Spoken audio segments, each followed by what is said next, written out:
Hi hello welcome to my channel. ఈరోజు recipe వచ్చేసి పల్లి కారం పొడి. దానికి కావాల్సిన పల్లీలు, నువ్వులు, ధనియాలు, కరివేపాకు, చింతపండు, శనగపప్పు, ఎండుమిర్చి. ఇప్పుడు తయారు విధానం చూద్దాం. ఒక కడాయి పెట్టుకొని ఫస్ట్ పల్లీలను ఫ్రై చేసుకోవాలి. ఇది ఇడ్లీకైనా దోశకైనా పొడి బాగుంటుంది, టేస్ట్ ఉంటుంది. వేడి అన్నంలో కొద్దిగా నెయ్యి వేసుకొని పొడి కలుపుకొని తింటే చాలా టేస్టీగా ఉంటుంది. ఇప్పుడు పల్లీలను బాగా ఫ్రై చేసుకోవాలి.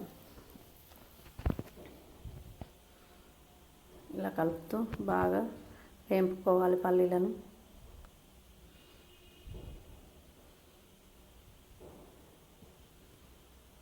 ఇలా కలుపుతూ ఉండాలి.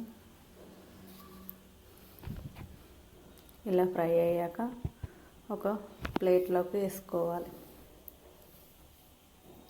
గ్యాస్ ఆఫ్ చేసుకొని ప్లేట్లోకి వేసుకోవాలి. మళ్ళీ ఇందులోనే శనగపప్పు,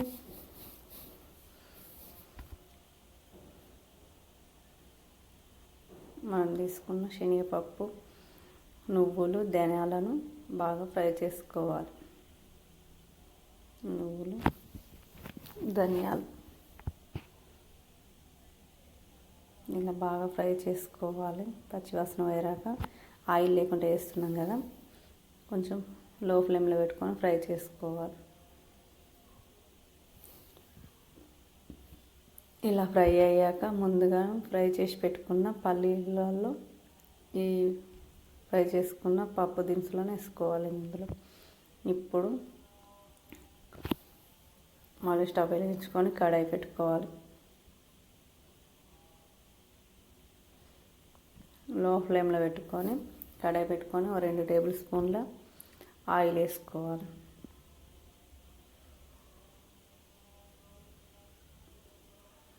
ఇలా 2 టేబుల్ స్పూన్ల ఆయిల్ వేసుకొని ఇందులో ఎండుమిర్చి వేసుకోవాలి. మీ కారం తగ్గట్టు వేసుకోండి. నేనైతే 5 అరగాలు వేసుకుంటున్నా.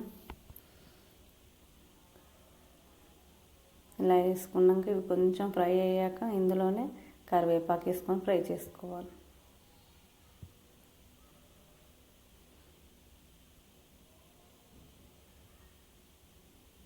కొద్దిగా చింతపండు, నిమ్మ సైజ్ అంతా, చిన్న నిమ్మకాయ సైజ్ అంతా చింతపండు వేసుకొని అలాగే కరివేపాకు కూడా వేసుకొని బాగా ఫ్రై చేసుకోవాలి. లో ఫ్లేమ్లో పెట్టుకొని ఎండుమిర్చి ఫ్రై అయ్యాక మంచిగా బాగా ఫ్రై చేసుకోవాలి.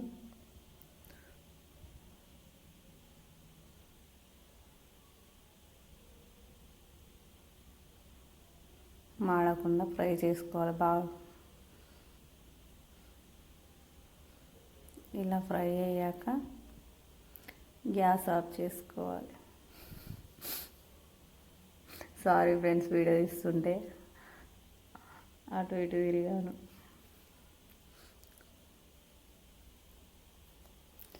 ఇలా ఫ్రై అయ్యాక గ్యాస్ ఆఫ్ చేసుకొని ఇప్పుడు ఒక మిక్సీ గిన్నెలో ముందుగా ఫ్రై చేసిన పల్లీలు, ధనియాలు, శనగపప్పు, నువ్వులను మిక్సీ గిన్నెలో వేసుకోవాలి.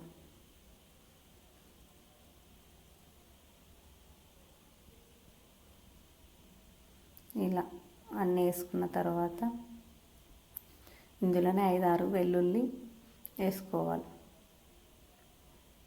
నేను పొట్టు తీయకుండానే వేసుకుంటున్నా, ఇట్లా ఫ్లేవర్ బాగుంటుంది. అలాగే ఒక స్పూన్ జీలకర్ర, ముందుగా ఫ్రై చేసుకున్న ఎండుమిర్చిను, కరివేపాకు, చింతపండును కూడా వేసుకోవాలి మిక్సీ గిన్నెలు. ఇలా వేసుకొని